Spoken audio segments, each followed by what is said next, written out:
Federal Drive is presented by GEHA, Government Employees Health Association, proudly providing health and dental benefits to federal employees and their families. Visit GEHA.com. New data from Brookings shows the greater Washington, D.C. region is still losing ground on jobs, raising questions about how economic systems tied to federal work are adapting or failing to over time. The region is responding strategically, but so far those responses haven't translated into measurable improvement. Here to explain what's happening beneath the surface is Tracy Loh, fellow at the Brookings Institution. Tracy, thank you so much for joining me. It's great to be here, Terry. About 6 months ago, we checked in with Brookings when you first rolled out the DMV monitor, and we're trying to capture the changes in the workforce that we're following through from the Trump administration's early actions. Now, as I said, we're 6 months out. You've posted an update. What are the biggest changes that you're seeing kind of at the high level? And then we'll dig in.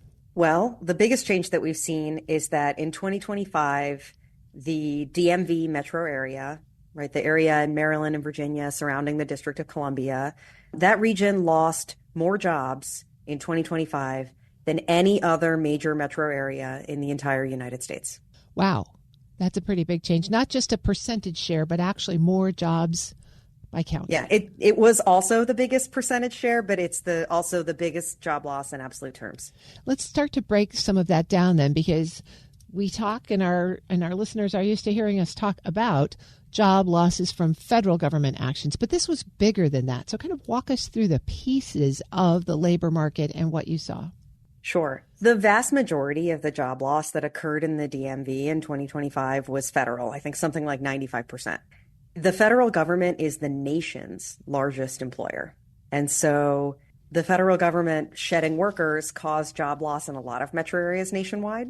The DMV was disproportionately impacted, because it is higher exposure. And then also, these policies weren't applied uniformly, right? This isn't like sequestration. So the federal job loss was particularly steep here. But something else different that happened in the DMV that didn't happen anywhere else is that we also lost private sector jobs. Private sector work nationwide the growth is slowing, but it's still positive, or at least it was in 2025. But here in our region, we also lost private sector jobs. One of the assumptions I think that the administration had, or at least that they said, was these displaced federal employees could switch to higher productivity jobs in the private sector. What you're saying maybe is that didn't happen. Yeah, so you're quoting the famous fork in the road email that was sent to federal workers. And, at least what we're seeing in the DMV is that actually it, impacts to the private sector in terms of job growth slowing, that began even before the end of the federal fiscal year when the deferred resignations of the fork took effect. We saw private sector job growth. It was still positive, but the rate of growth plateaued over the summer of 2025 and then became negative by the end of the year. Was that a function of the Trump administration's reduction in contract work, those activities that they were drawing down early on? So, we can't be 100% sure, but it does seem very likely because the sectors within the DMV that are shedding jobs the main sector that's losing jobs is professional services. And so that's where you'd expect to see a lot of contractors, in that sector category. There are some sectors of the economy that are adding jobs. So I think that the question of this idea of transitioning, from federal work to the private sector is that, well, the private sectors, the categories that are adding jobs are construction, healthcare, leisure and hospitality, and state and local government. And so I do think there's been some transition into state and local government, but that growth it's something like 5,000 jobs. It's not nearly enough to absorb the over 50,000 federal jobs lost in the DMV last year. Talk to me a little bit about how the timing of that fork in the road policy played out in the numbers that you saw. You might have expected a gradual decrease, and this became a little bit more like a step function, didn't it? Yeah, well, the issue all along was that nobody knew how many people were going to voluntarily opt into the deferred resignation program, right? The administration itself was kind of disclosing kind of bits and pieces of that, but there hasn't been a ton of comprehensive accounting. And so we had to wait until the end of the federal fiscal year in order to see the choices and experiences of those workers reflected in the Bureau of Labor Statistics unemployment data. Because even if they opted into the deferred resignation program over the summer, they still got paid through the end of the federal fiscal year. And so they don't count as unemployed until October. And so when did those numbers start to show up in the data? So we can now see them in the November unemployment data. And so what we did is just analyze through the end of 2020, of calendar year 2025, in order to see those impacts. And so what we see is that what we saw in terms of unemployment happening, unemployment was rising earlier in the year, and part of that was contractor job loss. And now we see the full scale of what happened with the deferred resignation program. And that's a huge surge in unemployment, especially among Black workers and among women workers. I'm speaking with Tracy Loh. She's a fellow at Brookings Metro. Tracy, I want to ask you to dive into those two features you just talked about, the differences across ethnicities, demographics, genders. What did you see play out here? So we see the same pattern that's actually happening nationwide. Unemployment is up a bit everywhere in the country, just a bit, but it's up almost twice as much for Black workers. And so we see that kind of the same proportional increase happening here in the DMV. Unemployment is up almost a whole point for white workers in the DMV, but it's up over 2 percentage points for Black workers. And that is a huge increase in a single year, and is, really concerning because it may make inequality work worse. And then also because the region, residentially speaking, is somewhat racially segregated, that means that the fiscal impacts of this job loss will be disproportionately felt by some jurisdictions more than others, even though it's one labor market. And the impact on women? So, similar concern here that, anything that affects, women's labor market participation, it actually weakens the economy, because women are half the workforce and have a lot of skills. And so, losing their productive engagement in the workforce will have a negative net impact on GDP. And so when you think about the intersection of those two sets, the Black workforce and the female workforce, Black women have been even more disproportionately affected from the federal job market losses. Yeah, I think that's the logical conclusion of what we see in the unemployment data. And the other thing that I think your analysis pulls out is it is not just the U.S. areas around D.C. that are impacted by this, but it reaches more broadly into the Maryland, Virginia, West Virginia area, right? That's right. In fact, while we did see the biggest increase in unemployment is for residents of the District of Columbia themselves, we also saw really high increases in unemployment in Montgomery County, Prince George's County, and Charles County in Maryland.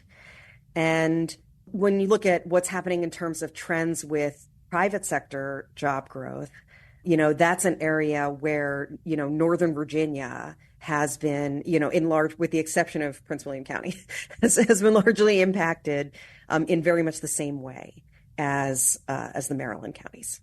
So, Tracy, the local government leaders have had a chance to absorb this kind of information and knew the direction of the trend even before they saw perhaps the particulars. Are you seeing evidence that local policy responses are beginning to align with what this data is telling you? Are there new programs, new trends, new directions that local governments are moving in? Yes. So the region came together through the Metropolitan Washington Council of Governments to create a new career platform called talentcapital.ai. It's a website that has a job board, but it's so much more than that. It will also help with resume translation, with skills matching between occupations. It is a really powerful tool for if you are a mid-career worker, for example, who already has a lot of skills and experience. It's a really powerful tool to help translate those skills and experiences potentially to other sectors. Because the federal government has always had a really specific, vocabulary with lots of acronyms and a really specific way of doing hiring and pathways. And so, people who have been in that ecosystem for a long time have a big cultural competency challenge in retranslating their skills and experience to other sectors that use a different vocabulary and way of doing business. And so it's great to see that tool become available to workers in this region. Tracy, as you continue this analysis, are there lessons that can be learned from the DMV region's experience and response to this disruption in the labor market that might be applicable to other areas of the country? I actually think it's the other way around. I think what's happening is that right now it's time for the DMV to learn from major labor market disruptions that have happened. Many other regions in the country have been through labor market disruptions like this before. We know from that experience how serious and painful and hard this is. There's no region that can absorb a labor market shock of this size without negative impacts. And so we need to look to the lessons of those regions in order to understand how to manage the disruption and grow out the other side. Which examples would you offer? So I think the classic one that everyone thinks of is the Great Lakes and the big disruption of, what's happened with auto manufacturing or even manufacturing in the bigger picture. That caused a huge shock there that is frankly far beyond what the DMV is going through right now. But if you look, for example, think of Pittsburgh, right? And how the disruption of the steel industry caused a big economic transformation in Pittsburgh. But the city has reinvented itself as an eds and meds economy and is now growing again. So there's hope. There's always hope. And really with the DMV, this is a big shock. But the other thing I learned from the DMV Monitor and this comparative research approach is that the DMV's fundamentals, economically speaking, from an investment perspective, remain very strong. Still relatively low unemployment, very low crime, better credit. This is a incredibly highly educated workforce. This is a region that has a lot going for it. But in order, for example, to attract new employers, there are some fundamentals that would need to be addressed, like, for example, the very high cost of housing. I've been speaking with Tracy Loh. She's a fellow at Brookings Metro. Tracy, thanks so much for walking us through the latest update of the DMV tracker. Terry, thanks for having me. We'll post this interview at federalnewsnetwork.com/Federal Drive. Subscribe to the Federal Drive wherever you get your podcasts. Sean O'Keefe, former Navy Secretary, NASA Administrator, and senior leader across multiple presidential administrations, reflects on the principles that shaped his long federal career. In this episode of Lessons in Leadership, he joined Shane Canfield, CEO of WEPA, to discuss motivating teams through uncertainty, leading across agencies, and staying rooted in mission during times of public scrutiny and change. Hello, and welcome to the Lessons in Leadership podcast. I'm your host, Shane Canfield, CEO of WEPA. Today, I'm honored to be joined by Sean O'Keefe, former NASA Administrator, former Deputy Director of the Office of Management and Budget, former Secretary of the Navy, former Comptroller and CFO of the Defense Department, and Professor Emeritus at Syracuse University's Maxwell School of Public Affairs. Welcome, and thank you for joining. Well, thank you, Shane. Delight to be with you. Appreciate it very much. What first drew you into public service, and when was it evident to you that leadership was an important part of the roles you played? Well, I grew up around the public service. My dad was a career naval officer. He was a submariner, and we lived all over the place throughout the country. And as a result, I got an up close and personal understanding through him, as well as through all the folks he associated with and the environments he was working in, just what the extraordinary value is of public service and what is it that would motivate people to want to be engaged in it and to be really involving themselves in what is something larger than themselves. And the only place that that is really, formulated properly is within the public sector and the public service. That again is the beneficiary or the beneficiaries are the citizens of the nation, the community, and the region in which you live. Did you think about leadership early on, saying I need to be a great leader, and therefore I'm going to learn how to do it, or did you just naturally evolve into it? Any thoughts on that?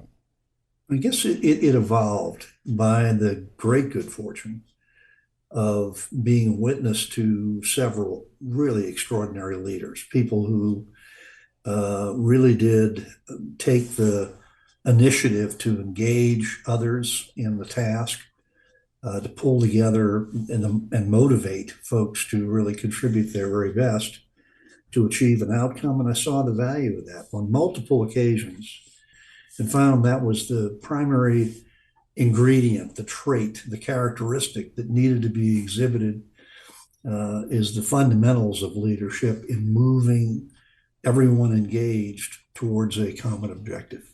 You have served under several presidents. Can you talk a little bit about that? What were there challenges to overcome, or were you away from politics so you didn't get? Talk about that a little bit. How does it differ as you serve through a transition, or does leadership stay the same? Oh no, it's it's really critically important in transition cases, to be sure. But the two presidents that I served in their administrations were President George H.W. Bush and President George W. Bush in two different eras, obviously. But as a consequence, that was the closest I came to understanding the nature of the individuals who were in that ultimate leadership capacity, and their capability to motivate. Both of them are just extraordinarily inspiring people who motivated everybody to be part of the solution. But most importantly, they also had a capacity of really designating what needed to be done. And you knew that they were perfectly prepared to do it themselves. And that made the task that much more achievable. There were several different circumstances in understanding what the objectives of the senior leadership are all about. You've worked for different kinds of organizations, political administrations, and then government departments, agencies, and then private sector, and now academia. How does that affect your leadership style? Or do you find that leadership, the core tenets of leadership, are applicable no matter what the organization you find yourself in and having to lead? It doesn't matter where you are, that the core leadership characteristics are the same? Are they different? Are you adapting? Well, there's a common myth in my judgment, and I'm probably the minority view of this in the academic field of public management. That common myth is that you can't apply the same principles in the public sector that you do in the private sector. Yeah. I never found that to be an impediment. Okay. It was always a circumstance where, strategy, the focus on the talent, people engaged, the process to going through decision making, the integrity imperative that must be there in order to demonstrate the absolute conviction of what's intended here, as well as the moral standing of what it is you're attempting to achieve. All those factors are very much the same. It's going to have its nuances, and there are very distinctive, differentiators within those organizations and those sectors. But at the same time, those basic principles, those tenets, foundations of what make up organizations and organization theory, in so many ways are fundamentally the same. And how you employ those may be slightly nuanced, to match the condition, but they all are imperative in the same direction. A little bit of a different direction. You were part of the very first cohort of what is now Presidential Management Intern Program, later became the Presidential Management Fellows Program. What did that early experience teach you about leading within government? The Presidential Management Intern Program, as it started, was designed for just that purpose, a focus on public management, a focus on implementation. And its evolution over time has been extraordinary. It mystifies me why that has been the subject now of an executive order that has dismantled it. And it's absolutely unconscionable given the nature of the hundreds, thousands of people who moved through that program in the course of the last nearly 50 years that have gone on in some cases to be senior executives within the federal government, and in other cases, they've moved on to other kinds of pursuits. But even with that, even for those who have left the service, they walked away with an appreciation of what public service is all about, why it matters, and why this is so critical to get it right.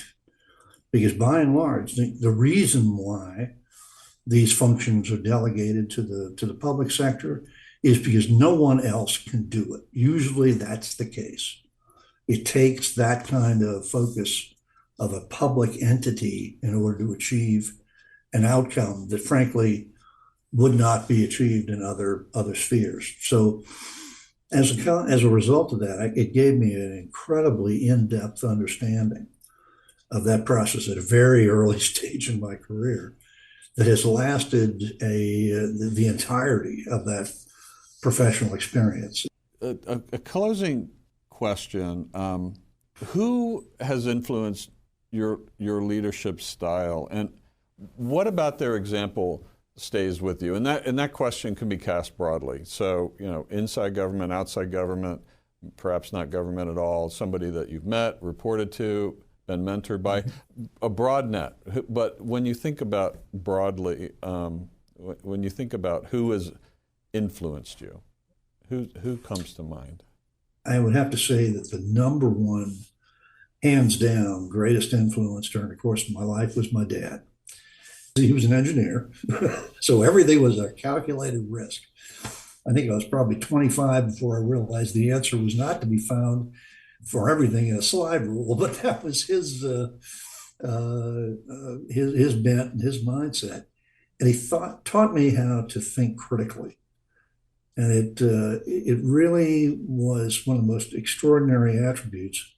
And he was an inspiring parent and mentor in so many ways. And all the different things I've done throughout the course of his life, I had the opportunity through much of it to be able to consult with him on a variety of things, and always walked away with a more informed perspective.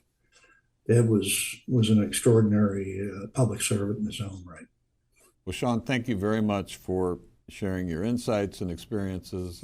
It has been a pleasure talking. I'm delighted to be with you, Shane. Thank you so much for doing this. And this is Shane Canfield, CEO of WEPA, reminding you to empower your team and embrace challenges. Until the next time on Lessons in Leadership.